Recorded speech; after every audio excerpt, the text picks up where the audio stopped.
وَذَكِّرْ فَإِنَّ الذِّكْرَىٰ تَنفَعُ الْمُؤْمِنِينَ وَمَا خَلَقْتُ الْجِنَّ وَالْإِنسَ إِلَّا لِيَعْبُدُونِ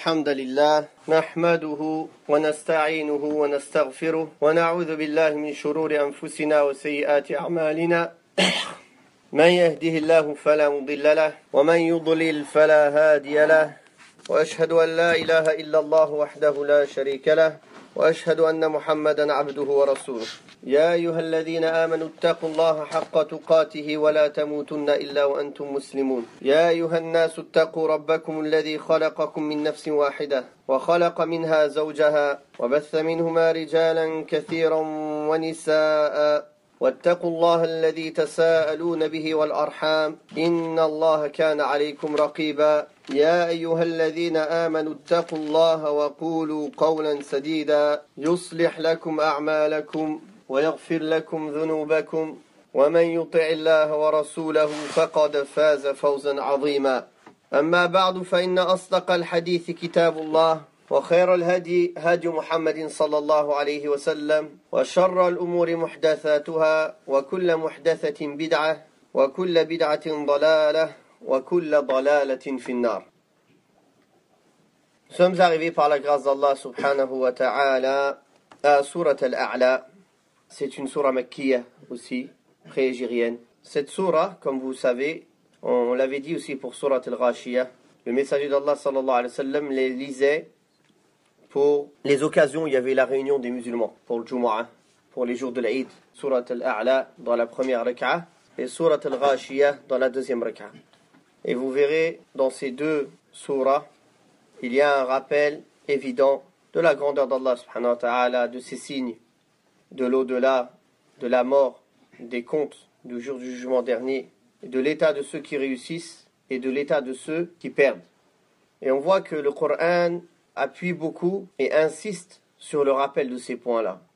Combien de versets du Coran, combien de sourates évoquent le jour du jugement dernier, évoquent les situations des gens le jour du jugement dernier, évoquent le paradis, l'enfer, évoquent le tawhid, la connaissance d'Allah subhanahu wa ta'ala dans ses noms, ses attributs, ses qualités, dans le fait que c'est lui seul qui mérite l'adoration subhanahu wa ta'ala, il est ghayri dhalik. Bismillahirrahmanirrahim, on a dit que la basmala fait partie du Coran, de la parole d'Allah, mais elle ne fait pas partie de la surah qui est avant, ni de la surah qui est présente. C'est un verset à part entière en fait. Elle vient avant de débuter une surah, sauf dans Surat al-Tawbah. Allah tabarak wa ta'ala dit « Sabbih isma rabbika al-a'la » ce que l'on pourrait traduire par « Exalte le nom de ton Seigneur le Très-Haut » ou « Glorifie le nom de ton Seigneur le Très-Haut ». Il parle à qui ici, subhanahu wa ta'ala? Il parle au messager d'Allah sallallahu alayhi wa sallam. Quand Allah tabarak wa ta'ala parle au prophète sallallahu alayhi wa sallam dans le Coran, ce discours qui est dirigé vers le prophète sallallahu alayhi wa sallam, il est de trois catégories différentes. La première catégorie, c'est les paroles qui sont dirigées vers le prophète sallallahu alayhi wa sallam spécifiquement, que pour lui, et pour nul autre que lui, alayhi salatu wa sallam. La deuxième catégorie, c'est le discours qui est dirigé pour tous les gens. La troisième catégorie, c'est le discours qui est dirigé pour le prophète sallallahu alayhi wa sallam en premier lieu, mais le statut juridique, il est général pour tout le monde. Comment on reconnaît ces trois catégories-là?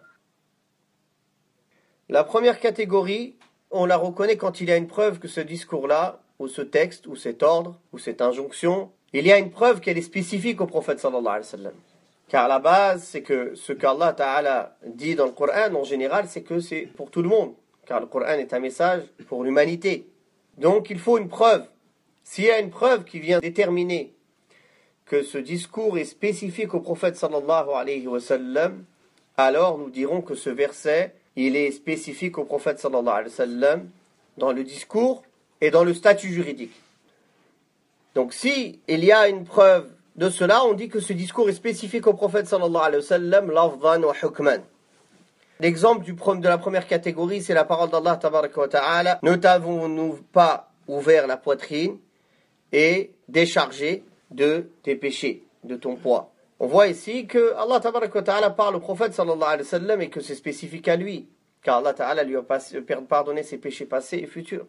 Et il lui a ouvert la poitrine à la guidée et à la révélation. Donc ici c'est spécifique au prophète alayhi salatu wa salam. De même, et on t'a envoyé comme messager pour les hommes. Ici on sait très bien que c'est spécifique au prophète Muhammad sallallahu alayhi wa sallam. L'exemple du deuxième cas ou de la deuxième catégorie, la parole qui est dirigée au prophète sallallahu alayhi wa sallam, mais il est voulu en cela la généralité des gens. C'est quand Allah tabaraka wa ta'ala a dit au prophète sallallahu alayhi wa sallam dans Surat al-Talaq, dans le premier verset, Ya ayyuhan nabiyyu, ô toi prophète, si vous divorcez les femmes, alors divorcez-les pendant leur période de pureté. Ici, le premier qui est concerné par al-khitab, le discours, c'est le prophète sallallahu alayhi wa sallam, car Allah ta'ala dit Ya ayyuhan nabi, ô toi prophète. Mais après, on voit que toute la communauté est visée même dans le discours, et pas seulement dans le statut juridique. Car Allah tabaraka wa ta'ala dit si vous divorcez les femmes. Il n'a pas dit si tu divorces. Il n'a pas dit ô toi prophète, quand tu divorces une femme, fais comme ça. Il a dit ô toi prophète, quand vous divorcez les femmes, c'est-à-dire vous tous les musulmans. Donc ici, c'est que Allah tabaraka wa ta'ala par le prophète sallallahu alayhi wa sallam vise le prophète sallallahu alayhi wa sallam et vise aussi la communauté entière, que ce soit dans le discours ou dans le statut juridique. La troisième catégorie, c'est la catégorie où dans le discours, c'est le prophète sallallahu alayhi wa sallam qui est visé, mais dans le statut juridique, ça englobe tout le monde et ça, il y en a beaucoup dans le Coran al-Karim. Où Allah tabaraka wa ta'ala par le prophète sallallahu alayhi wa sallam, ou utilise le pronom personnel singulier. Mais il ne veut pas par cela que ce soit spécifique au prophète alayhi salatu wa sallam. L'exemple de cela, c'est ce verset. Sabbih isma rabbikal a'la. Exalte le nom de ton Seigneur le Très-Haut. Ce discours, il est donné à qui quand il dit exalte? Vers le prophète sallallahu alayhi wa sallam. Mais est-ce que le statut ou l'ordre, il est dirigé que vers le prophète sallallahu alayhi wa sallam? Non. Et à sa communauté derrière lui. Donc voilà, dans le Coran, les trois catégories de discours quand ils sont dirigés vers le prophète sallallahu alayhi wa sallam. Sabbih, c'est l'impératif de sabbaha yusabbihu. On pourrait traduire par sabbaha par la transcendance. Transcender, c'est-à-dire qu'il est au-dessus des autres, subhanahu wa ta'ala, en qualité. Et il est loin de tout manquement. C'est ça, le tasbih. De renier d'Allah, subhanahu wa ta'ala, toute qualité ou tout attribut qui ne lui est pas propre et qui ne lui convient pas, subhanahu wa ta'ala, qui ne convient pas à sa grandeur et à sa magnificence, subhanahu wa ta'ala. C'est pour ça qu'Allah, tabaraka wa ta'ala, parmi ses noms, il y a as-salam. As-salam, c'est pas seulement la paix. Tu es préservé de tout manquement, préservé de tout mal. C'est pour ça que quand on dit as-salamu alayk, c'est-à-dire que la paix, le salut, la protection soit sur toi. C'est dans ce sens-là. Tu demandes la protection d'Allah sur la personne, qu'il soit préservé de tout mal.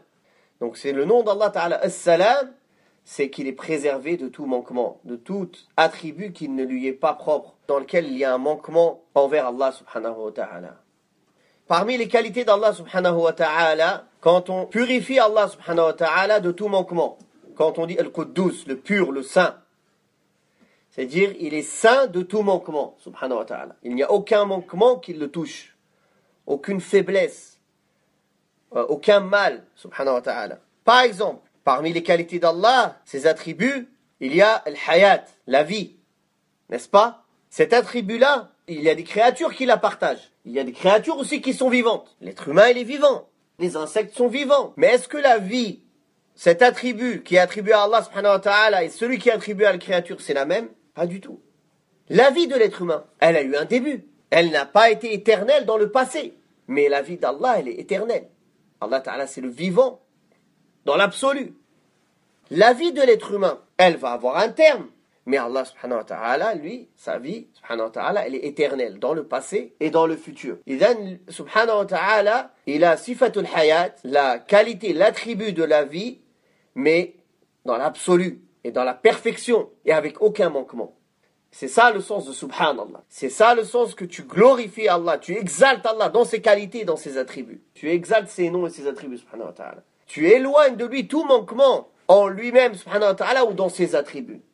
C'est ça l'ordre qu'Allah Ta'ala dit. Sabbih isma rabbikal a'la. Exalte le nom de ton Seigneur le Très-Haut. Un autre exemple. Louis. c'est-à-dire le fait d'entendre. Il y a des créatures aussi qui entendent. Mais lui, comment Allah entend et comment les créatures entendent, cela n'a rien à voir. Et c'est pour ça Allah tabaraka wa ta'ala a dit « Il n'y a rien qui lui est semblable et c'est lui l'entendant et le voyant. » Et pourtant, il a donné ces qualités-là à l'être humain. Il a dit « Nous l'avons fait entendant et voyant » en parlant de l'être humain, subhanahu wa ta'ala. Mais est-ce que, parce que ces attributs-là et ces noms, ils ont, dans le nom, dans la détermination de cet attribut qu'on lui a donné, ils ont le même nom, est-ce que ça veut dire que c'est la même réalité? Non. Laysa kamithlihi shay. Allah Ta'ala, il l'entend parfaitement. Il entend toutes choses. Il entend les détails, ce qui est caché, ce qui est dit à haute voix, ou ce qui est dit à voix basse. Ce que son âme lui insuffle, Allah, il l'entend. Ton âme, ce qu'elle t'insuffle, Allah Ta'ala, il l'entend. Subhanahu wa ta'ala. Aïcha radiallahu anha, elle était à côté de la femme qui est venue se plaindre au prophète sallallahu alayhi wa sallam dans surat Al-Mujadala. Elle est venue et Allah Ta'ala dit قَدْ سَمِعَ اللَّهُ قَوْلَ الَّتِي تُجَادِلُكَ فِي زَوْجِهَا وَتَشْتَكِي إِلَى اللَّهِ وَاللَّهُ يَسْمَعُ تَحَاوُرَكُمَا. Aïcha radiallahu anha était à côté, elle n'entendait pas tout. Et d'ailleurs, elle a dit Subhan, Alhamdulillah alladhi wasi'a sam'uhu al-aswat, quand ce verset a été révélé.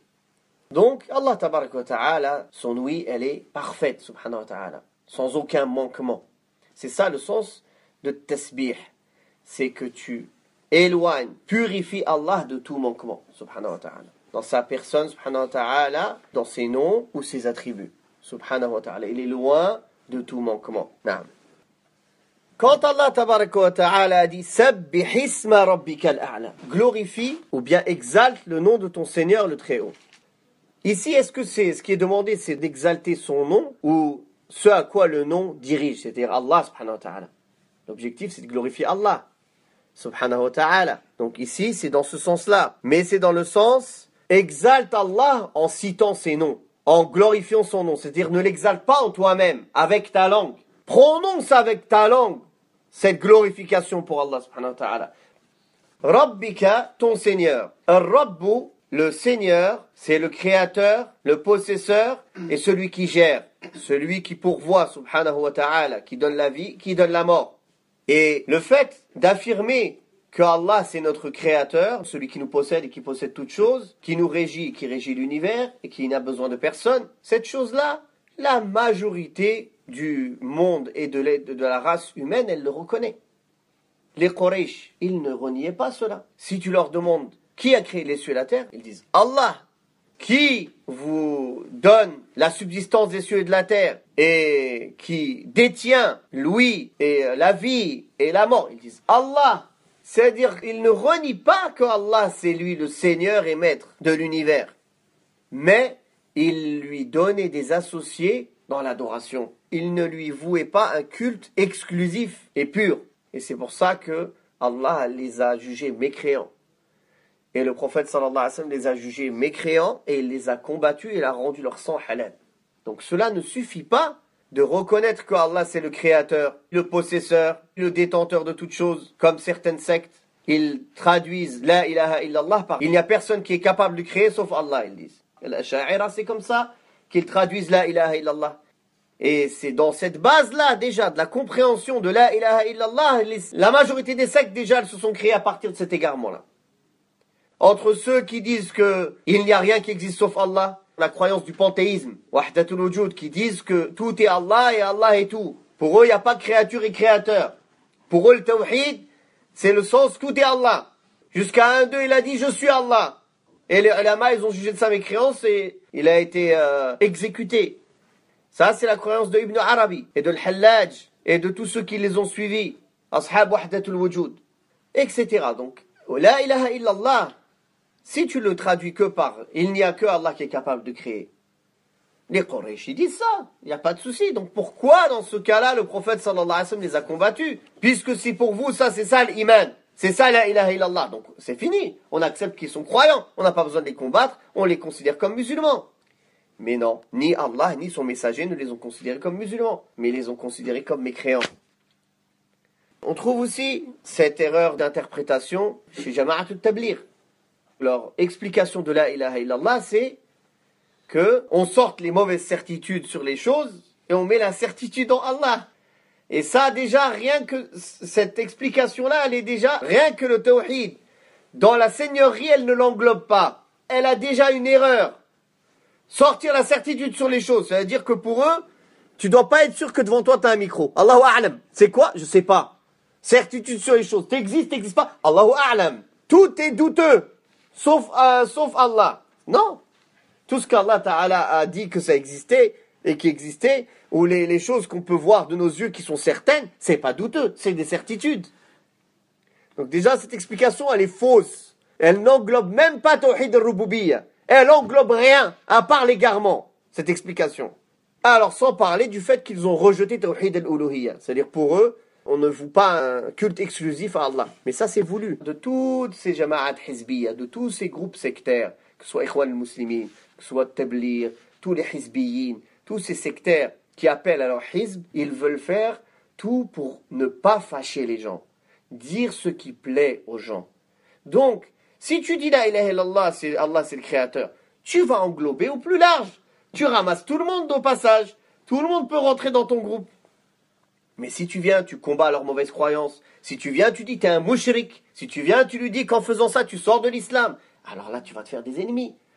Tout le monde ne va pas t'aimer. Donc c'est pour ça que eux, toutes ces jama'at, leur manhaj, leur méthodologie, c'est réunir le poison et l'antidote ensemble, le pourri, le moisi, ce qui sent mauvais et ce qui sent bon ensemble, et on met tout dans le même cajot. Et à la fin, tout pourrit. Et c'est pour ça que cette règle que les Ikhwan, ils ont inventée, on se réunit dans ce sur quoi on est d'accord, et on se trouve des excuses sur les points sur lesquels on n'est pas d'accord, les savants ont dit que c'est la règle la plus corrompue qui existe dans cette époque. Et dernièrement, Cheikh Saleh al-Suhaymi, hafizahullah, a appuyé sur cela. C'est la règle la plus corrompue qui puisse exister dans cette époque. Et malheureusement, il y a des gens aujourd'hui qui se prétendent de la sunnah, qui mettent en pratique cette règle, et qui appellent à cette règle, et qui ne s'unissent pas autour de la vérité. Sabbih isma rabbikal a'la, le fait de reconnaître qu'Allah c'est notre Seigneur, ce n'est pas suffisant. Mais celui qui est sincère, celui qui reconnaît qu'Allah c'est son Seigneur, comment il peut lui vouer une adoration à autre qu'Allah? Il y a des versets qui sont dans ce sens-là, où Allah tabaraka wa ta'ala rappelle son bienfait, qu'Allah il nous a créés, qu'Allah il nous a donné, il pourvoit nos besoins. C'est-à-dire comment on adore autre qu'Allah? Puis après cela, Allah ta'ala nous appelle à son adoration. De même, les hadiths qudsi, les hadiths sahiha, où le prophète sallallahu alayhi wa sallam a dit que le plus grand des péchés, c'est de donner un égal à Allah dans l'adoration alors que c'est lui qui t'a créé. Donc si tu reconnais, ô toi serviteur, qu'Allah c'est ton créateur, alors ne voue pas un culte et ne dirige pas une adoration pour autre qu'Allah subhanahu wa ta'ala, ne lui donne pas d'associé. C'est dans ce sens-là, si tu reconnais la seigneurie d'Allah, alors celui qui reconnaît réellement et sincèrement la seigneurie d'Allah, il ne peut adorer qu'Allah seul et ne pas lui donner d'associé. Plusieurs versets sont venus dans ce sens-là, où Allah tabaraka wa ta'ala dans surat al-Baqarah dit Ya ayyuhan nasu u'budu rabbakum alladhi khalaqakum. Oh vous les gens, adorez votre Seigneur qui vous a créé et ceux qui étaient avant vous. Donc si vous reconnaissez que c'est lui qui vous a créé, qui a créé les gens avant vous, alors adorez-le, lui seul et sans lui donner d'associé. Naam.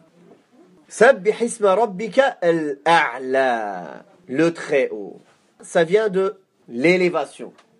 Et Allah Ta'ala, c'est lui qui est élevé en lui-même, subhanahu wa ta'ala, en son entité, et dans ses attributs, subhanahu wa ta'ala. Et là, ces deux catégories-là, c'est lui qui a les qualités les plus élevées, les plus hautes qualités. Et c'est lui aussi qui est élevé au-dessus de ses créatures, subhanahu wa ta'ala. Il ne se mélange pas à sa création. Le créateur est au-dessus de ses créatures, comme il a été révélé dans le Coran par des dizaines, on pourrait dire des centaines de versets, si on les réunissait tous. Plusieurs versets, tous les versets qui disent qu'Allah il est au ciel, etc. Au ciel, c'est quand on dit au ciel en français, ça ne veut pas dire dans les nuages. Allah ibarak fikum. Si on le prend dans le sens en arabe au ciel, fis sama, c'est-à-dire il est élevé, élevé au-dessus de ses créatures. Pas dans les nuages, dans le ciel, dans l'ozone, comme les gens ils pourraient comprendre. Barakallahu fikum. Naam. C'est lui qui a les qualités et les attributs les plus complètes et les plus parfaites. Ce dhikr-là, on le dit à un moment où on est au plus bas, nous, dans le sujoud. quand notre front touche le sol, qu'est-ce qu'on dit? Subhana rabbiyal a'la. On met en pratique cette ordre. Sabbih isma rabbikal a'la. Subhana rabbiyal a'la. C'est-à-dire que tu reconnais que toi tu es au plus bas et qu'Allah Ta'ala c'est lui qui est le plus haut. Car ton visage, qui est la chose la plus noble chez l'être humain, tu la frottes au sol, là où les pieds des gens marchent. Et tu le fais par humilité et par soumission à Allah subhanahu wa ta'ala. Et c'est là que tu te rappelles que tu es toi, serviteur, au plus bas, et qu'il est lui, subhanahu wa ta'ala, le créateur, au plus haut. Et c'est pour ça, cette évocation que l'on fait dans le sujoud, c'est une évocation qui est appropriée à dire dans le sujoud. Aussi, c'est pour repousser l'idée que Shaitan pourrait ramener. Quelqu'un il est prosterné, et on dit que là où il est le plus proche d'Allah, c'est quand il est prosterné. C'est-à-dire qu'il ne croit pas par cela qu'il est plus proche, que Allah Ta'ala il serait là, en dessous. Mais c'est à ce moment-là que tu te rappelles qu'il est au-dessus de ses créatures, subhanahu wa ta'ala, et tu dis Subhana Rabbiyal A'la. Gloire et pureté, que le nom de mon Seigneur soit exalté, le très haut, subhanahu wa ta'ala. Alladhi khalaqa fasawwa. Celui qui a créé et agencé harmonieusement. Naam, Allah tabaraka wa ta'ala, il a créé. On a dit que c'était lui le créateur, c'est dans le sens de Rabb. Il nous crée et il crée aussi ce que on fait. La preuve, l'être humain aujourd'hui, malgré toute la technologie à laquelle il est arrivé, surtout ce dernier siècle, comment, c'est-à-dire l'humanité, elle a fait des grands avancements en technologie. Malgré ces grands avancements-là, est-ce qu'ils sont capables de créer une graine, une poussière, une mouche, comme Allah tabaraka wa ta'ala les a mis au défi? Si toutes leurs divinités se réunissaient tous ensemble pour créer une mouche, ils ne pourraient pas. Est-ce qu'ils peuvent créer une mouche de rien, du néant? Non. Maintenant, ils croient qu'ils sont forts parce qu'ils ont fait, par exemple, des robots qui ressemblent à des êtres humains. Ils n'ont fait que assembler des matières qu'Allah a créées. Même ce robot être humain qu'ils ont fait, est-ce qu'il a les mêmes sensations que l'être humain? Il a des sentiments, il a faim, il a soif, et il peut méditer, réfléchir comme un être humain? Non. Il est loin de tout cela. Et pourtant, ils n'ont rien créé. Ils n'ont fait que assembler. Ils se sont fatigués des années et des années pour aller assembler quelqu'un qui fait 3 pas. Alors qu'Allah, tabaraka wa ta'ala, quand il veut créer quelque chose, il lui suffit de dire soit, et cette chose elle est. Ici, je veux faire une remarque qui est importante. On entend certaines personnes, ils font des du'a dans le monde arabe, ceux qui comprennent l'arabe. Et ils disent, ô toi, qui, quand tu veux une chose, ton ordre est entre le kaf et le nun. Ça, c'est faux. L'ordre d'Allah, il n'est pas entre le kaf et le nun. Le verset, il dit que quand Allah veut une chose, il dit kun, soit, puis cette chose, elle est. Donc, elle n'est pas entre le kaf et le nun. Elle vient après le mot kun.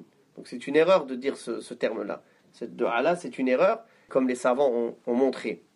Donc, Allah, tabaraka wa ta'ala, il lui suffit de dire kun. Cette chose, elle est. Et il a dit, l'exemple de Isa, de Jésus, comme ils disent, Ibn Maryam, chez Allah, est comme l'exemple de Adam. Il l'a créé de terre, puis il lui a dit soit, et il a été. Yawm al-Qiyamah, tous les hommes qui ont été détruits, ceux qui sont devenus poussière, ceux qui ont été brûlés, ceux qui ont été mangés par la mer, par les animaux, Allah subhanahu wa ta'ala, un ordre, une injonction, une sommation, tout le monde est debout.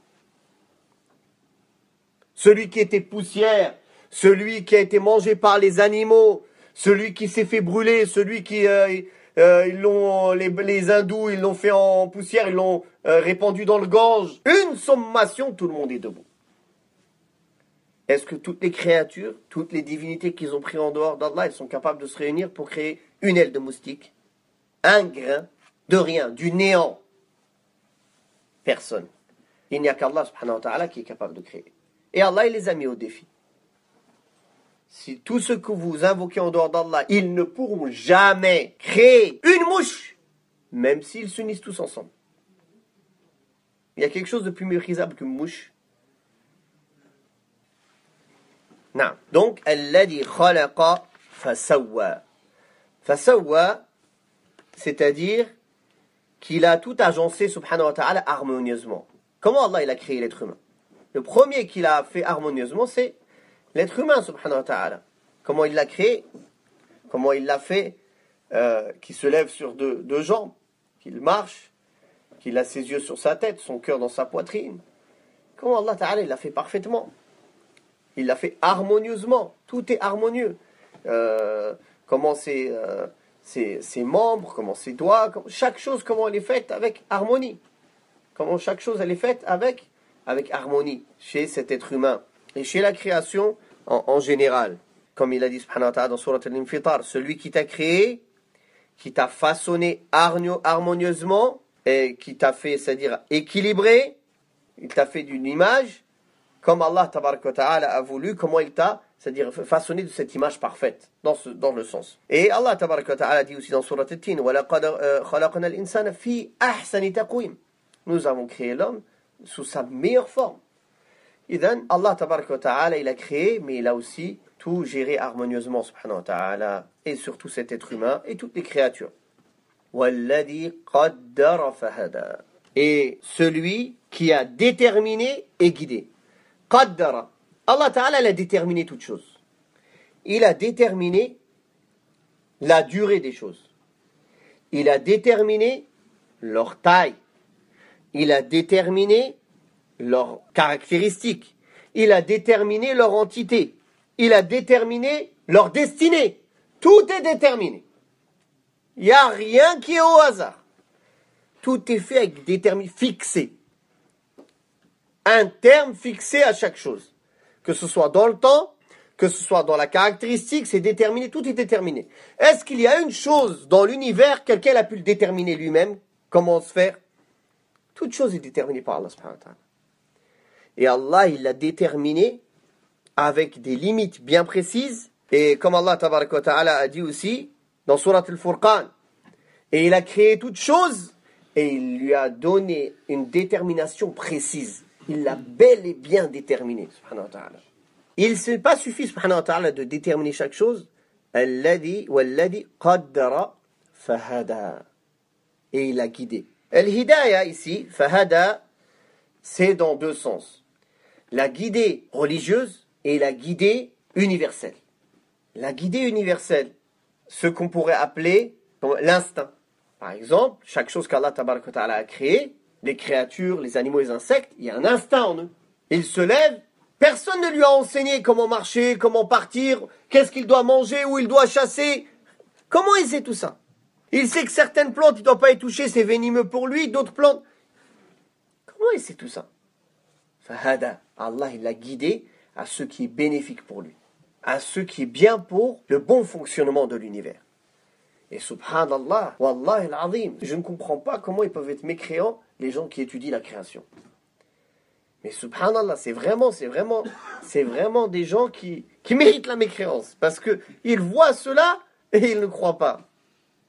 Comment Allah Ta'ala, il a fait les insectes, les animaux, une chaîne alimentaire tellement parfaite. S'il y a un déséquilibre quelque part, ça déséquilibre toutes les races et l'être humain, il en pâtit aussi. Et l'être humain, il en pâtit. Rien que les insectes, les mouches, les abeilles, on croit que ça sert à rien, les sauterelles, les je ne sais quoi. Et sur la cause de polliniser toutes les fleurs, les fruits, les légumes qu'on mange. Ceux qui disent que la tomate c'est un fruit, le mouhim. Tout ce qu'on mange, hein, ça a besoin d'une pollinisation.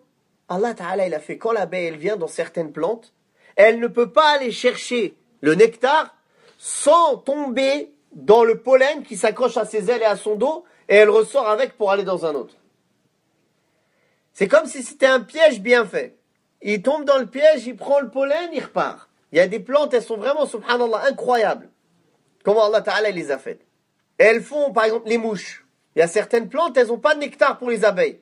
Mais elles servent des mouches pour les faire polliniser. Les mouches, elles sont attirées par l'odeur de la viande non cuite. Pourquoi? Parce qu'elles pondent dans la viande leurs larves. Les larves, elles mangent la viande, après elles deviennent des mouches. C'est comme ça. Alors il y a une plante, elle prend la couleur et l'odeur d'une viande. Pour que la mouche, elle vienne dedans, elle tombe dans le piège, elle va polliniser l'autre plante comme ça. Qui lui a dit de faire ça? Walladhi qaddara fahada. C'est Allah subhanahu wa ta'ala qui a déterminé justement comment elle serait cette plante, comment elle va être créée, la taille, les caractéristiques qu'elle va avoir, sa durée de vie, et qu'il l'a guidée vers ce qui est utile pour elle, utile pour l'humanité, utile pour l'univers, utile pour le bon fonctionnement de ce qu'Allah il a décidé pour sa sagesse dans ce monde. Subhanahu wa ta'ala. D'ailleurs, quand Pharaon, il a dit à Moussa et Haroun, qui est votre Seigneur? Et à Moussa, il a dit, mon Seigneur, ou notre Seigneur, c'est celui qui a donné à toute chose sa création, puis qui l'a guidé. Il a guidé toute chose, subhanahu wa ta'ala, ce qui lui est utile.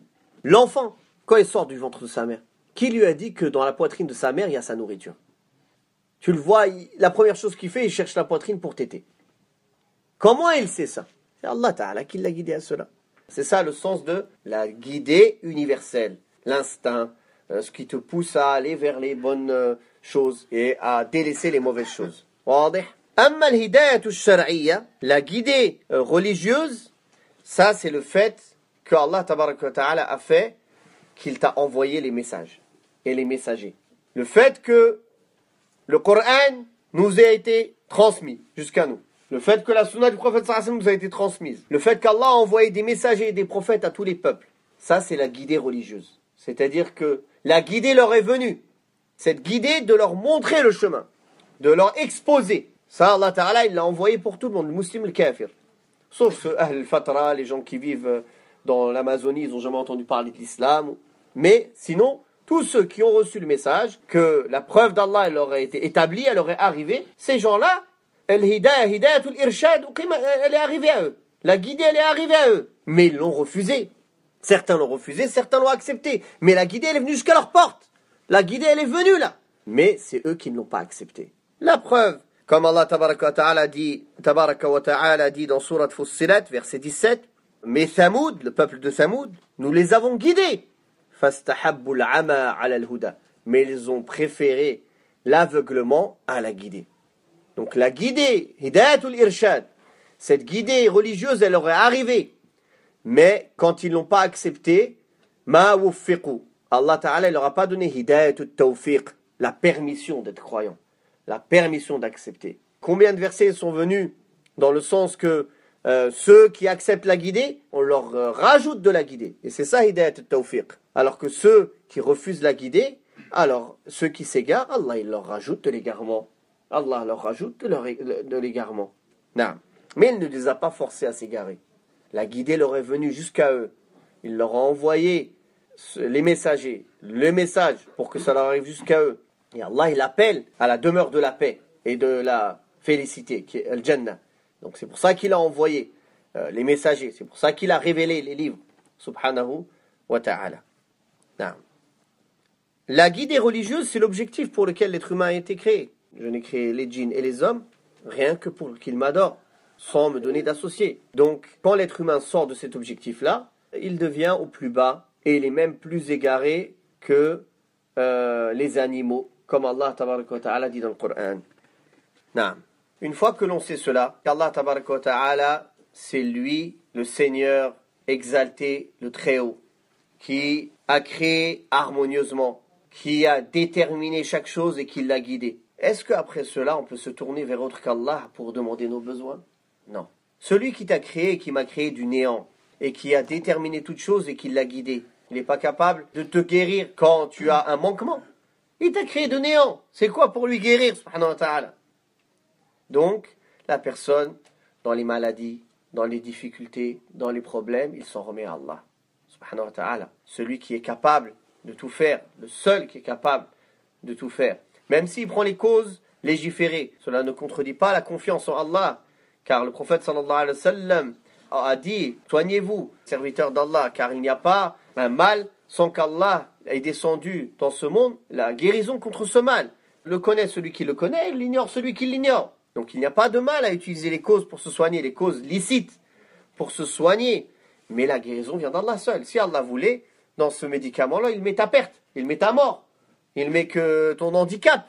Alors même si demain tu te soignes en te remettant à Allah, puis en faisant les causes licites, en prenant le médicament, si tu es soigné, si Allah t'a guéri, alors tu sauras que ça vient d'Allah seul. C'est lui qui a décidé que ce médicament ait un bon effet sur toi et qu'il ne laisse pas de mauvaises traces sur toi, qu'il ne soit pas une cause de mal pour toi. Donc, Allah tabaraka wa ta'ala, après avoir dit cela, سبح اسم ربك الأعلى الذي خلق فسوى والذي قدر فهدى والذي أخرج المرعى, et celui qui a fait pousser le pâturage aussi, comme Allah tabaraka wa ta'ala, il a fait descendre les pluies pour faire tout pousser le pâturage, pour que les animaux ils puissent brouter, pour que l'être humain il puisse après manger ces animaux. Ça aussi, c'est un bienfait d'Allah subhanahu wa ta'ala.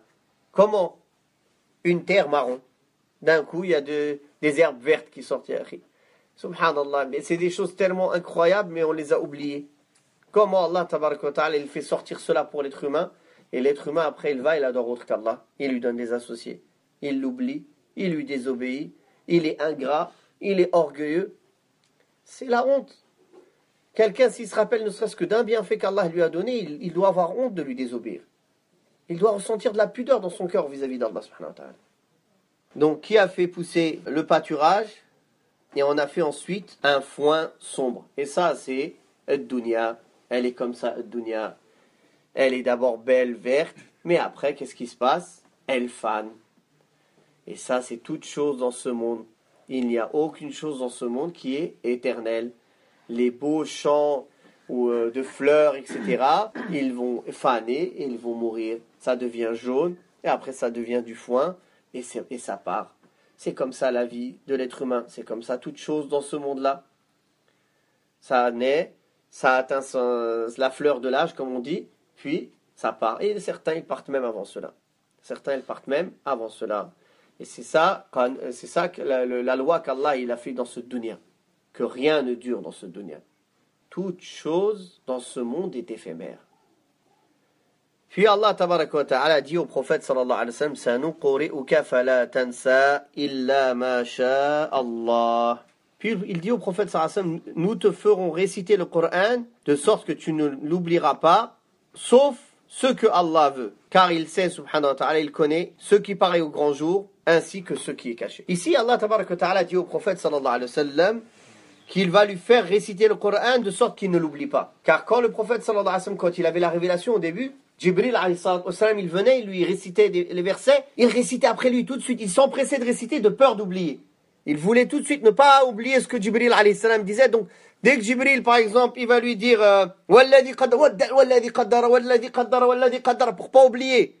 Et alors Allah Ta'ala, il lui a tranquillisé. Il a tranquillisé que ce Coran, il va être protégé. Qu'Allah, il l'a choisi, il sera protégé. Cette révélation, elle va être protégée. Allah, il va le faire mémoriser, Allah, il va le protéger dans son cœur. Il ne va pas l'oublier. Donc, il a descendu ce verset pour tranquilliser le prophète sallallahu alayhi wa sallam, qui sentait la responsabilité de la mission. Allah, il l'a choisi comme prophète et messager. Jibril, il vient, il lui transmet les paroles d'Allah. Imagine-toi, tu n'aurais pas peur, un être humain, quand on t'envoie un roi, il t'envoie juste un messager, il te dit, attention, dis ça à tout le peuple. Comment tu vas avoir peur d'oublier ne serait-ce qu'une lettre de ce message-là? Donc le prophète sallallahu alayhi wa sallam, il sentait la lourdeur de la responsabilité. Il répétait pour ne pas oublier. Allah Ta'ala l'a tranquillisé. Sanuqri'uka fala tansa illa ma sha Allah. On va te faire réciter le Coran et tu ne vas pas l'oublier. Puis il a fait une exception. Illa ma sha Allah. Sauf ce que Allah en veut.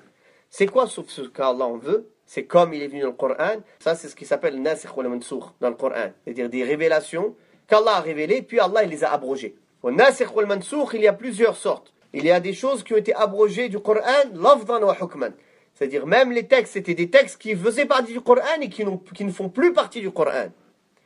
Ça a été rapporté dans plusieurs hadiths sahih que certains versets ils étaient lus d'une manière, puis après, le prophète sallallahu alayhi wa sallam ne les lisait plus de cette manière-là. Donc c'est ça l'istithna ici, illa ma sha Allah. Sauf ce que Allah en veut, c'est comme il est venu dans le Coran, que Allah tabaraka wa ta'ala a fait l'abrogeant et l'abrogé. Qu'il y a des versets qui vont venir abroger d'autres, que ce soit textuellement, c'est-à-dire qu'il y aura plus, ces textes-là n'existeront plus, ou bien seulement dans la règle religieuse. Comme par exemple, quand au début, l'alcool était interdit, au début, Allah tabaraka wa ta'ala a dit il y a plus de mal dedans que de bien. Il ne l'a pas interdit. Puis, il a dit n'approchez pas à la salat alors que vous êtes ivre. Puis l'interdiction formelle. Donc cette interdiction formelle, elle est venue abroger ces autres textes. Quelqu'un, il ne va pas venir dire ah oui, mais l'important c'est juste que je ne viens pas à la salat ivre. En dehors de salat, je peux boire quand je veux. Donc ce hukm-là, ce statut-là, il a été abrogé. Wadih? Innahu ya'lamu al-jahra wa ma yakhfa. Allah tabaraka wa ta'ala informe après au prophète sallallahu alayhi wa sallam qu'il connaît, subhanahu wa ta'ala, ce qui est dit à haute voix, qui est entendu par tous, ou ce qui est dit à voix basse. Et c'est ce qu'on a dit tout à l'heure, Dans Surat Qaf, Allah Ta'ala dit: nous avons certes créé l'être humain et nous savons ce que son âme lui insuffle. Subhanahu wa ta'ala. Ceci est caché, ceci est dit à voix basse, ceci n'est pas entendu, mais Allah Ta'ala l'entend, subhanahu wa ta'ala, et le connaît. Naam. Wa nuyassiruka lil yusra. Puis une autre promesse. La première promesse qu'Allah Ta'ala a donnée au prophète sallallahu alayhi wa sallam, c'est qu'il va protéger le Coran, qu'il ne va pas le faire oublier, qu'il va le protéger, préserver en lui, il va le mémoriser. La deuxième promesse, c'est qu'Allah Ta'ala lui dit: Wa nuyassiruka lil yusra. Nous te mettrons sur la voie la plus facile. Il va lui faciliter tout ce qui est aisé. Alhamdulillah, Allah Ta'ala il a fait que cette religion, elle est facile. Allah Ta'ala n'a pas imposé une chose à l'être humain qu'il n'est pas capable de faire. Il n'a pas voulu réglementer les règles de la religion pour nous mettre dans la gêne. Mais c'est pour nous faciliter, justement. Et parfois, l'être humain, il pense que certaines règles religieuses, c'est pour le mettre dans la gêne, mais en fait, c'est pour le faciliter, c'est pour le préserver du mal. Ou lui, ou la société, ou les gens, ou pour une chose, un mal qui pourrait être présent tout de suite ou plus tard. En vérité, il n'y a pas un ordre religieux sans qu'il y ait le bien derrière cet ordre-là. Et il n'y a pas un interdit sans que le mal soit derrière cette chose-là. Et Allah tabaraka wa ta'ala, ya'lamu wa antum la ta'lamun. Allah, il sait, nous, et vous ne savez pas. Et vous ne savez pas. Et la meilleure facilité que l'être humain il a besoin, c'est quand Allah lui facilite l'obéissance d'Allah subhanahu wa ta'ala. Ce pourquoi il a été créé. Quand le prophète sallallahu alayhi wa sallam, on lui a informé que chaque personne, sa destinée lui est déterminée, et qu'il en a informé les compagnons du prophète sallallahu alayhi wa sallam. Les compagnons, ils ont dit, dans ce cas-là, pourquoi on ne s'appuie pas sur la destinée et on arrête d'agir? On arrête de faire des actions. Le prophète sallallahu alayhi wa sallam leur a interdit. Il leur a dit, non, agissez, car chacun, Allah lui facilitera la voie pour laquelle il a été créé. Car il n'y a pas un être humain qui est créé sans que sa place au paradis et sa place en enfer, elles sont déjà là pour lui. Celui qui est destiné pour le paradis, sa place, elle est déjà là, elle l'attend. Celui qui est destiné pour l'enfer, sa place en enfer, elle l'attend. Mais l'être humain, il ne connaît pas cela. Il ne connaît pas la fin des choses. S'il est sincère, il agit, Allah lui facilitera le chemin vers le bien. Et il mourra, Inch'Allah, sur le bien.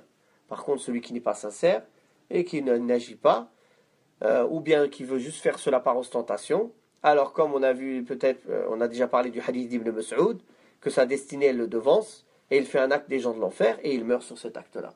Parce qu'il n'était pas sincère, il ne cherchait pas, en apparence il faisait les actes des gens du paradis, mais en réalité il faisait les actes des gens de l'enfer, car il n'était pas sincère pour Allah, subhanahu wa ta'ala.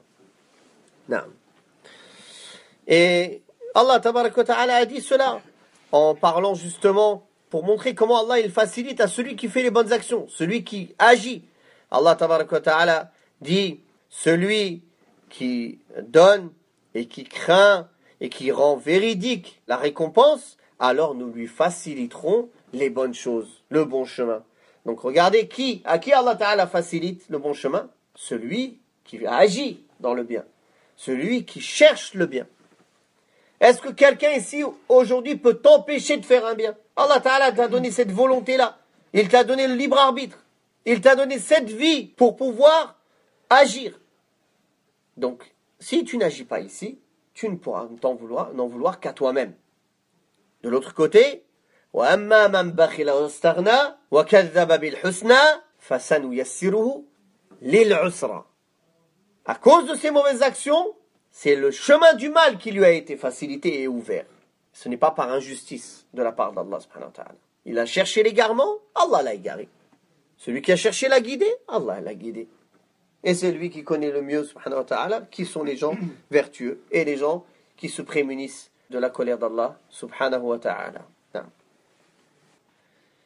Et la preuve que la personne, si elle veut faire le bien, et qu'elle cherche à faire le bien, Allah lui ouvrira les portes du bien, c'est que Allah ne lui demande pas de compte sur les choses qu'il fait par contrainte. Le prophète sallallahu alayhi wa sallam a dit, la plume est levée pour celui qui fait les choses par contrainte. Même dans le péché le pire dans l'islam qui est le kufr. Si quelqu'un le fait sous la contrainte, ça ne lui est pas compté. Comme le cas d'Ammar ibn Yasir. Ils l'ont poussé à dire la parole de kufr, mais son cœur il était tranquillisé avec la foi. Allah Ta'ala a révélé des versets. Pour montrer que vraiment, si quelqu'un veut faire le bien, Allah lui facilite le bien. Et celui même qui veut faire le mal, Allah Ta'ala il le pousse vers le chemin du mal, parce que c'est ce qu'il a voulu. Et celui qu'on a contraint à faire le mal, Allah ne lui demande pas de compte. فَذَكِّرْ إِن نَفَعَتِ الذِّكْرَى. Et rappelle donc, où le rappel doit être utile. Ce verset-là, où Allah tabaraka wa ta'ala annonce au prophète sallallahu alayhi wa sallam, et dit au prophète sallallahu alayhi wa sallam de faire le rappel. فَذَكِّرْ إِن نَفَعَتِ الذِّكْرَى. Est-ce qu'elle est shartiyya, ici dans le sens seulement, rappelle seulement si le rappel il est utile. Ou bien, elle est dans le sens que, où le rappel doit être utile, c'est-à-dire que le rappel il sera quand même utile, quoi qu'il en soit. Le rappel, quoi qu'il en soit, il est utile. Il est au moins utile pour celui qui l'a fait. Car en faisant cela, il s'est approché d'Allah. Donc en vérité, le rappel est toujours utile. Mais c'est pour celui qui l'écoute, qui peut être profitable ou non profitable. Et on a vu auparavant que le rappel, il est profitable pour qui? Pour les croyants. وَذَكِّرْ فَإِنَّ الذِّكْرَى تَنْفَعُ الْمُؤْمِنِينَ. Rappel, car le rappel, il est profitable pour le croyant.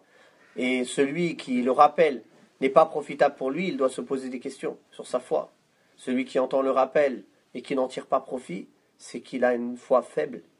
Car celui qui a une foi forte, qui est un vrai croyant, il profite toujours du rappel. Il profite toujours du rappel. Non. Donc le rappel, c'est un intérêt, quoi qu'il en soit. Car les savants, justement, ont divergé sur ce verset. Certains ont dit non, tu ne fais pas le rappel si tu vois qu'il est inutile. Ou bien, tu ne fais pas le rappel. Certains ont dit non, tu fais le rappel, quoi qu'il en soit, que ce soit utile ou inutile, parce qu'il sera utile de toute façon pour toi. Quoi qu'il en soit, ce que l'on peut en tirer, comme l'imam Sa'di a dit, c'est que si l'intérêt, le bien, il est dans le fait de faire ce rappel, il est supérieur, alors tu fais le rappel. Que la personne en face, elle en tire profit ou non. Si par contre, ça va, c'est-à-dire le cas général, où les résultats de ce rappel, ils vont être plus mauvais que le fait de se taire, dans ce cas-là, tu te tais, comme le cas de conseiller le bien et déconseiller le blâmable. Par exemple, si tu sais qu'en venant déconseiller le blâmable à quelqu'un, tu vas le pousser dans un blâmable encore plus grand, alors tu ne déconseilles pas le blâmable à ce moment-là. C'est pour ça qu'Allah, par exemple, a interdit d'insulter les divinités en dehors d'Allah. Pourquoi? Est-ce que c'est parce que c'est interdit? Est-ce que c'est parce qu'elles sont honorables? Non. Insulter les divinités, c'est des hasanat. Mais parce que ça pousse les kuffars à insulter Allah en transgressant par ignorance. Donc il y a un mal plus grand. Le résultat, c'est un mal plus grand que d'insulter leur divinité. Donc, vaut mieux pas les insulter pour pas qu'ils insultent Allah. D'ailleurs, ça c'est un rappel pour tous les gens qui, en France ou dans les pays occidentaux, veulent provoquer les kuffars. Ils provoquent les kuffars.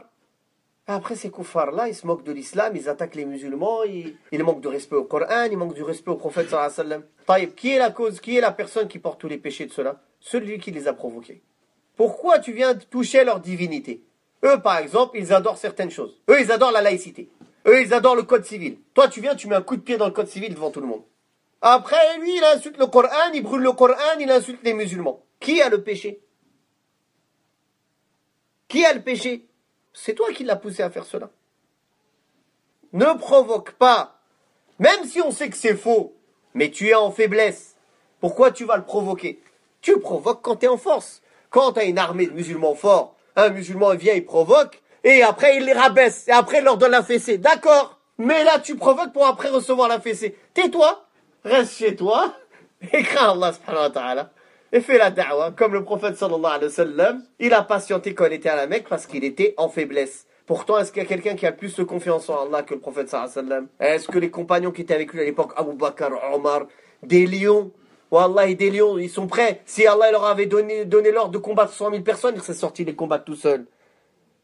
Mais ils ont appliqué ce qu'Allah leur a ordonné. Tu es en faiblesse, l'islam il doit se répandre. Oui, toi tu vas les combattre, tu meurs fils sabilillah, les gens. Oui, après il reste plus de gens forts pour transmettre l'islam.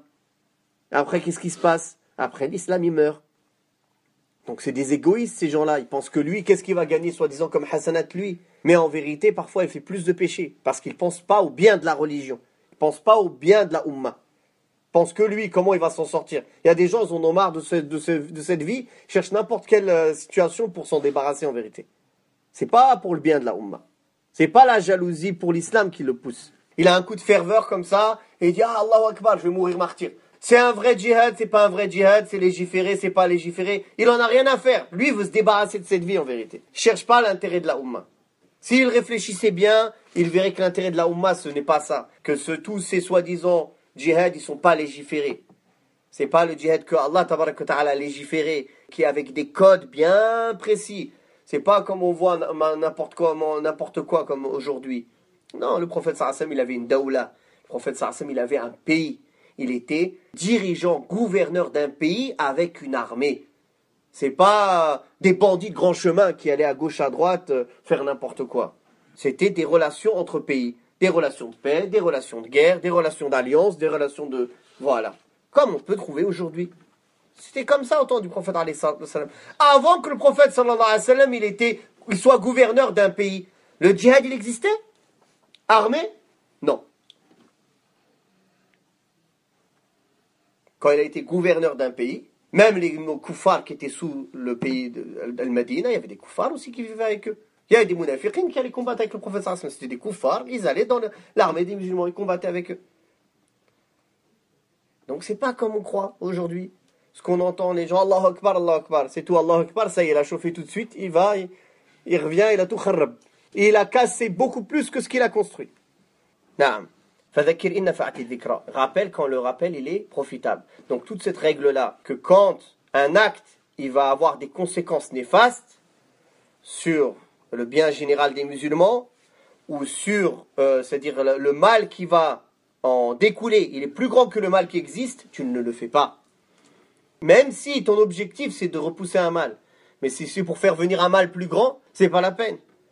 Et c'est ça le sens quand les ulama ils parlaient, par exemple dans certains pays, oui, on se défend contre l'oppresseur, oui, je ne sais quoi. Il dit, toi, t'en tues un de chez eux, eux, ils en ont tué 1000 de chez toi, ils ont détruit le pays.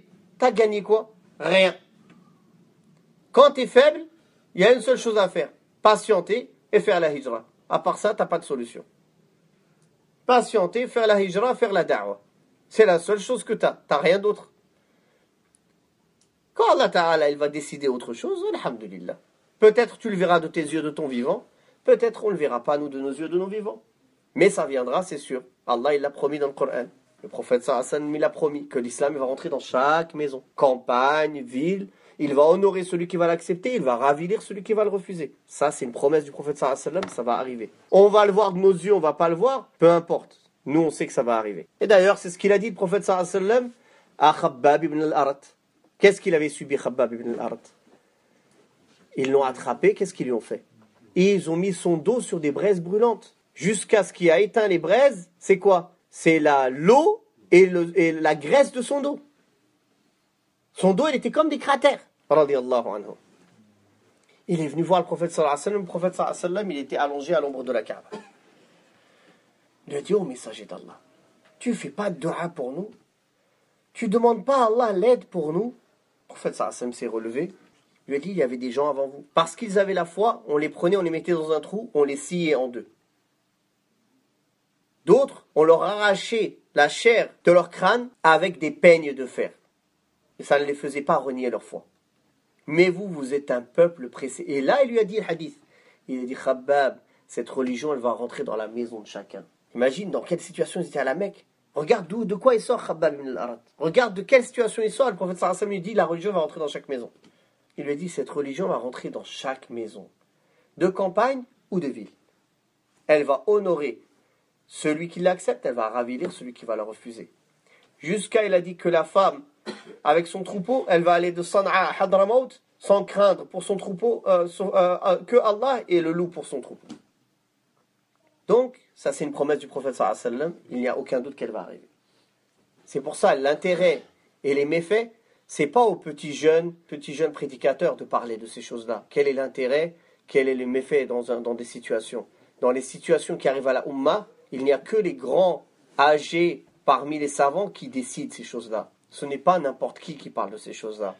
Les grands dans la science et âgés aussi, qui ont passé des années, que leurs os, ils se sont usés dans la science. Ce sont eux qui parlent de ces sujets-là. Regardez par exemple Jama'at al-Takfir. Les seuls dirigeants qu'ils ont, c'est que des genoux. Plus vieux parmi eux, il doit avoir 50 ans. Maintenant, avant qu'ils ont commencé, ils appelaient des gens aux gens, ils avaient peut-être 20 ou 30 ans ou 40 ans. C'est-à-dire, soi-disant, leur tête qui dit c'est nos ulama, tu regardes, c'était que des petits jeunes prédicateurs qui étaient chauds bouillants. Mais jamais tu les vois revenir aux grands savants sur lesquels la communauté s'est mise d'accord. Voilà pourquoi ils se sont égarés. Ils ont choisi, ils se sont mis dans un piège tout seuls. Ils ont choisi l'égarement, Allah il les a égarés. Qui t'a dit de revenir à ce genre de personnes? Personne. C'est toi-même, ton nefs, ton âme, shaitan, tes passions. Elles t'ont poussé à aller écouter ces égarés. Tu t'es égaré avec eux. Qu'Allah nous en préserve.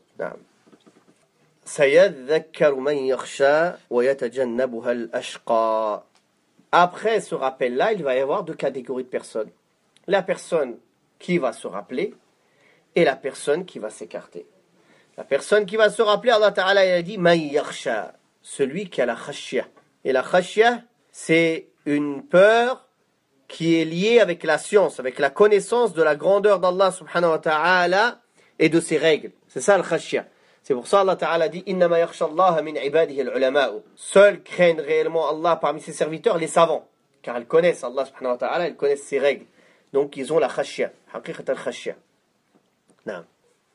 Et Allah Tabaraka wa Ta'ala, en parlant des serviteurs du miséricordieux, il dit وَالَّذِينَ إِذَا ذُكِّرُوا بِآيَاتِ رَبِّهِمْ, ceux qui, quand on leur rappelle les signes et les versets de leur Seigneur, ils ne se s'entêtent pas, ils ne restent pas sourds et aveugles devant ces versets, mais ils répondent à ces versets, ils les acceptent et ils se rappellent. Et c'est ça le cas du croyant. C'est comme Allah Tabaraka wa Ta'ala dit وَذِكِّرْ فَإِنَّ ذِكْرَةً تَنْفَعُ الْمُؤْمِنِينَ. Le rappel, il fait du bien au croyant. Il est utile pour le croyant. La deuxième catégorie, c'est celle qui va s'écarter.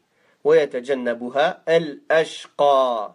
Et s'en écartera le plus malheureux, le grand perdant. Siratu Mubalara, c'est-à-dire c'est le très grand perdant. C'est pas juste qu'il a perdu. Il a perdu énormément. Car il a tout perdu. Fi dunya wal akhirah. Et c'est pour ça qu'en vérité, ici, Allah Ta'ala, il parle du kafir, du mécréant. C'est pas le musulman faible dans sa foi. Parce que le musulman faible dans la foi, on peut pas dire wal ashqa, le plus grand perdant, parce qu'il ne reste pas éternellement en enfer. Il peut être perdant en perdant une partie du bien, ou alors en méritant un séjour en enfer. Mais, Inch'Allah, si c'est un croyant, il sort pour aller au paradis et demeurer éternellement. C'est pour ça qu'Allah Tabaraka wa Ta'ala, en parlant de celui-là, il a dit quoi? Alladhi yasla an-nar al-kubra thumma la yamutu fiha wa la yahya. Celui qui brûlera dans le grand feu. Car le feu de l'enfer, il est grand par rapport au feu de ce bas monde. Dans le hadith sahih, le prophète sallallahu alayhi wa sallam, il dit le feu de ce bas monde n'est que 1/70e du feu de l'enfer. Ce qui peut être le plus brûlant dans ce monde, ce n'est que 1/70e du feu de l'enfer. Imaginez-vous alors, Allah al-Musta'an, Allah yahfadana jami'an. Et il sera comment là-bas? Quel sera son état? Thumma la yamutu fiha wa la yahya. Il n'y mourra pas et il n'y vivra pas. En fait, ici, il faut une explication. Parce que quelqu'un va dire, comment ça? Il ne meurt pas, il ne vit pas. Donc, il n'est pas mort et il n'est pas vivant. Naam. Il n'y mourra pas. Oui. C'est-à-dire qu'il ne trouvera pas de repos. Quand la personne, elle meurt, elle se libère de l'état dans lequel elle est. Donc, et eux, ils aimeraient bien mourir pour ne plus être châtiés. C'est pour ça qu'ils vont dire, Ya Amal, que ton Seigneur en finisse avec nous, qu'il nous détruise. Non, vous y resterez éternellement. Voilà, Yahya, et il ne vivra pas, ça ne veut pas dire qu'ils ne sont pas vivants. Il ne vit pas une vie heureuse, dans ce sens-là. Il ne vit pas une vie de repos. Donc on ne peut pas appeler ça une vie. Même s'il vit une vie dans l'enfer, une vie de châtiment en réalité. Mais ce n'est pas une vie heureuse, c'est dans ce sens-là ici. Ça ne veut pas dire qu'il est ni mort ni vivant. Il ne vit qu'une vie de châtiment.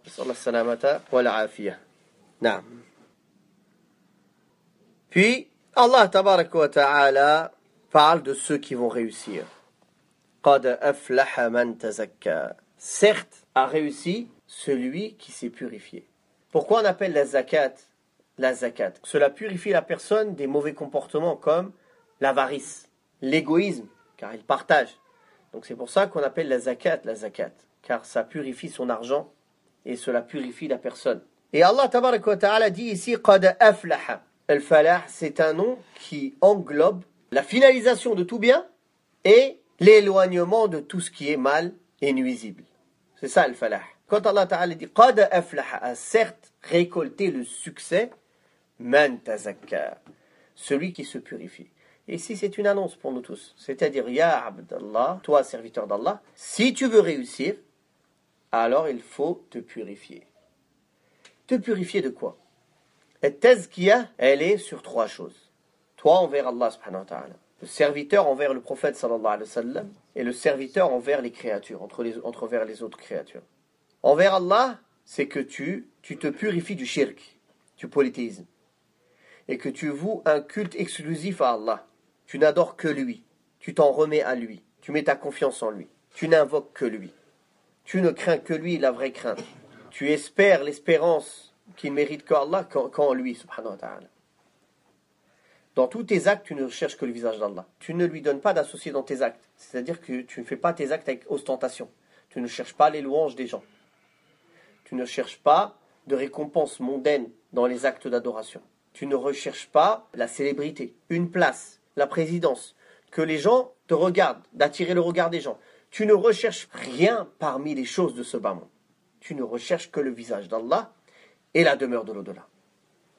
Sa récompense qu'il a préparée pour le muttaqin, pour les gens pieux. C'est ça, at-tazkiya, en premier lieu. C'est que tu voues une adoration sincère, pure à Allah subhanahu wa ta'ala, sans associé. Et ça, c'est le sens essentiel de la tazkiya. Et subhanallah, les sectes soufis, elles sont là à parler de tazkiya du matin au soir. Ils ont oublié le sens le plus important de la tazkiya. Ils donnent des associés à Allah et ils sont là, ils font l'effort que sur le comportement. Leur sens premier pour la tazkiya, ils ont oublié les deux sens essentiels, ils ont pris que le dernier. Le comportement entre toi et les créatures, c'est tout. La gentillesse, le sourire, on aime tout le monde. D'accord, c'est bien, ça fait partie de la tazkiya. Mais il y a deux sens qui sont au-dessus de cela, essentiels, qui sont d'abord la purifier tes actes, purifier ton cœur, que la sincérité elle emplisse ton cœur, que tu ne voues qu'un culte exclusif à Allah subhanahu wa ta'ala. Tu ne lui donnes pas d'associés. Et ça, ils sont tous tombés dedans, illa man rahim Allah, dans leur exagération au sein, dans leurs exagérations envers le prophète sallallahu alayhi wa sallam. Le deuxième sens de la tazkiya, c'est ta relation envers le prophète sallallahu alayhi wa sallam. Que tu purifies tes actes de toute innovation. Que tes actes soient purement du suivi du prophète sallallahu alayhi wa sallam. Que tu ne fasses rien dans la religion avant que tu aies en cela un ordre du prophète sallallahu alayhi wa sallam. Que tu sois attaché au prophète sallallahu alayhi wa sallam, à sa sunnah, plus qu'à ton attachement à toute chose. Que tu aimes le prophète sallallahu alayhi wa sallam plus que ta femme, tes enfants, ta famille, tes amis, ta propre personne, tes biens, l'argent. Après Allah Ta'ala, c'est le prophète sallallahu alayhi wa sallam que tu dois aimer le plus. C'est ça, que tu purifies tes actes de toute innovation. Que tes actes soient sincèrement et purement et uniquement dans le suivi du prophète sallallahu alayhi wa sallam. Que tu purifies tes paroles de toute innovation, tes croyances, tes actes, ta da'wa, ton organisation, toute chose, tout acte religieux que tu fais, ça doit être purement dans le suivi du prophète sallallahu alayhi wa sallam. Et la troisième, c'est envers les créatures. Que tu ne portes pas dans ton cœur la haine envers les musulmans. Tu ne portes pas dans ton cœur la jalousie envers les musulmans. Que tu ne portes pas dans ton cœur d'orgueil envers les musulmans. Que tu ne méprises pas les musulmans. Que tu ne les regardes pas de haut. Que tu ne sentes pas que tu es mieux qu'eux. Que tu ne triches pas avec eux. Que tu ne leur mentes pas. Que tu sois un bon conseiller pour eux. Que tu sois loyal avec eux. Etc. etc. C'est ça le sens de la tazkiya. Comme le prophète sallallahu alayhi wa sallam a dit, l'un d'entre vous ne sera pas véritablement croyant tant qu'il n'aime pas pour son frère en bien ce qu'il aime pour lui-même. Et parmi les causes de matérialiser cela, c'est le fait de passer salam. Passer le salam à tous les musulmans. Celui que tu connais et celui que tu ne connais pas. Et ça, le prophète sallallahu alayhi wa sallam l'a encouragé. Il a dit, vous n'entrerez pas au paradis tant que vous ne serez pas de croyants. Vous ne serez pas de véritables croyants tant que vous ne vous aimez pas les uns les autres. Voulez-vous que je vous indique un acte? Qu'en le faisant, vous vous aimerez les uns les autres? Répandez le salut entre vous. Dans un autre hadith, il a dit à une personne, passe le salam à celui que tu connais et celui que tu ne connais pas parmi les musulmans. Aujourd'hui, on passe le salam qu'à celui qu'on connaît. Tu rencontres un musulman que tu ne connais pas, tu le croises, subhanallah, en plus dans le ghurba, on est dans un pays de kufr. Il y a peu de musulmans, même là, on se regarde comme s'il n'existait pas. Je suis passé à côté d'un poteau. Dis assalamu alaykum. Tu vois que c'est un musulman, salam alayhi. Il va te dire, ah, tu me connais? Non, je te connais pas. Assalamu alaykum.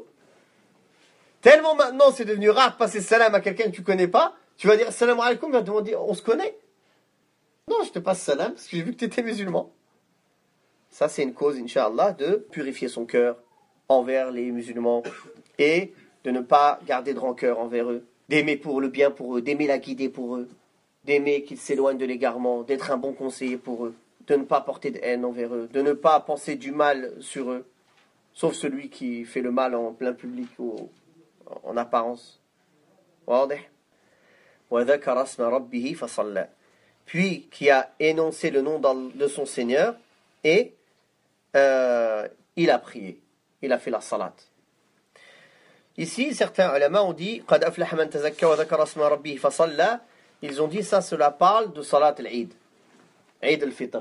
Il a donné la zakat, al-Fitr. Le nom de son Seigneur a été énoncé, c'est-à-dire la khutbah, فَصَلَّى. Puis ils ont fait la salat. On peut dire que ça rentre dedans, mais ce verset, il n'est pas venu spécifier cela. Il est plus général que ça. Mais on peut rentrer dedans salat al-Eid, toutes les salats en vérité. Car toutes les salats, on énonce le nom d'Allah avant. Le dhikr, on le fait, par exemple, quand tu fais les ablutions. Pourquoi tu fais les ablutions? Pour obéir à Allah. Pour évoquer Allah. Tu viens, tu dis Bismillah. Tu commences les ablutions par Bismillah. Puis tu fais les ablutions. Puis à la fin, tu fais dua aussi. Tu énonces le nom d'Allah. Puis tu fais la prière. Donc ça, ça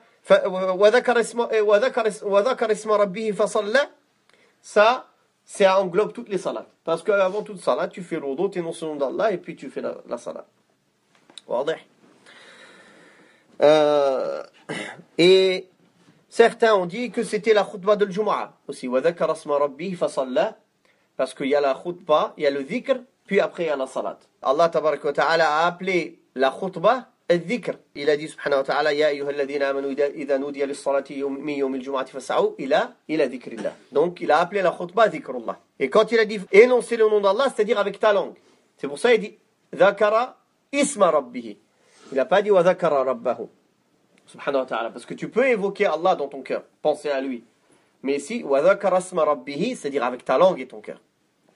Et la base dans le dhikr, c'est le cœur. S'il y a la langue et il n'y a pas le cœur, il n'y a rien. L'évocation, c'est le fait que tu te rappelles d'Allah. Si ta langue, elle dit subhanallah, subhanallah, subhanallah, et ton cœur, il est lahin, insouciant, distrait, alhamdulillah, Allah ta'ala, Inch'Allah, il te donne la récompense pour ton dhikr et les paroles, mais en vérité, tu n'as pas l'effet du dhikr, escompté, que ton cœur, il se rappelle d'Allah subhanahu wa ta'ala.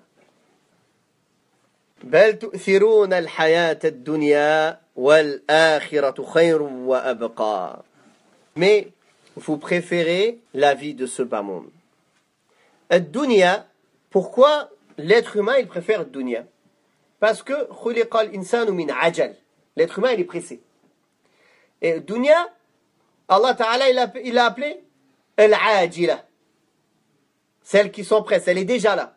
Et l'au-delà, il appelait al-akhira, celle qui vient après. N'est-ce pas? Dans la nature de l'être humain, c'est qu'il est pressé, il veut tout de suite.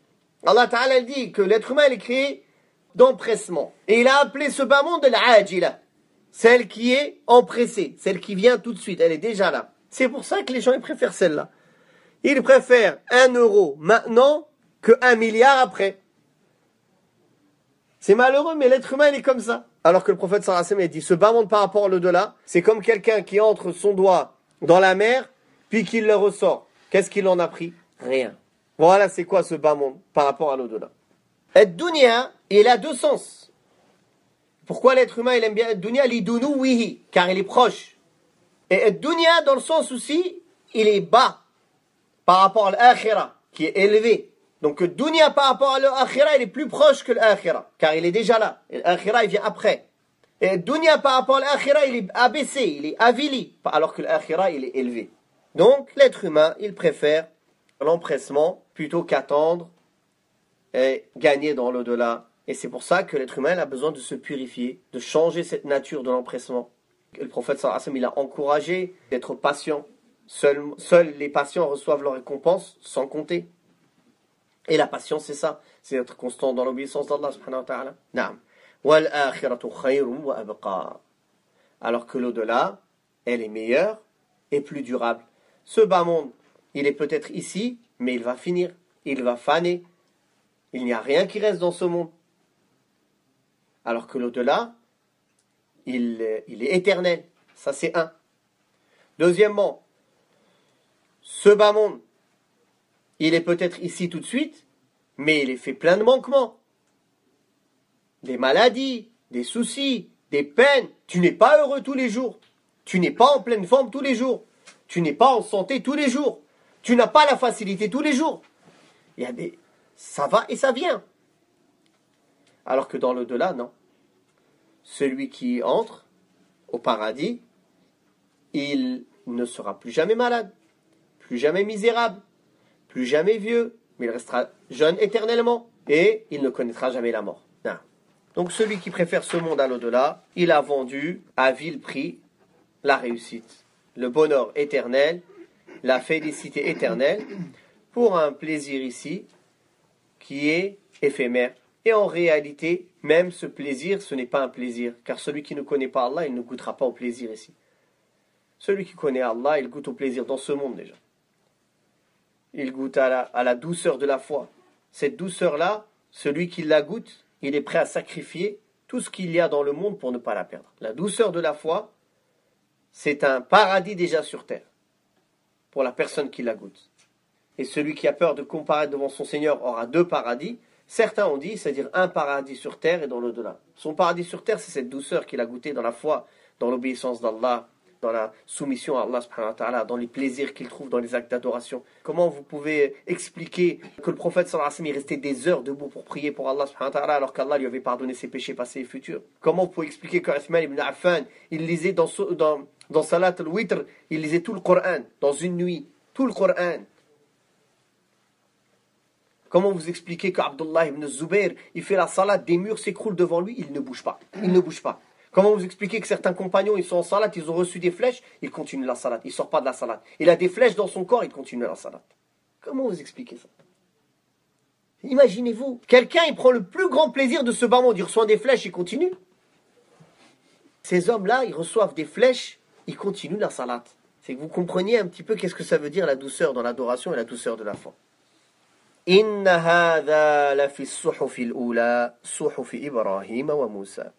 Ceci, cette annonce, ce rappel-là, tout ce qui a été énoncé dans ces versets, c'est aussi présent, ce rappel, c'est aussi présent dans les premiers feuillets, dans les premières révélations, comme celle de Ibrahim et de Moussa, qui ont reçu ces révélations-là, dans lesquelles il y avait aussi le rappel, dans lequel aussi il y a le rappel d'Allah subhanahu wa ta'ala, du fait de glorifier le nom d'Allah, du fait qu'il faut se purifier, du fait que l'au-delà est mieux que ce bas monde, la demeure de ceux qui ont réussi et la demeure de ceux qui ont perdu. Ce rappel-là, il était aussi présent fi suhufi Ibrahim wa Moussa, dans les feuillets d'Ibrahim et Moussa, alayhim as-salam. Et on apprend par cela aussi que Ibrahim et Moussa, ils ont reçu des feuillets.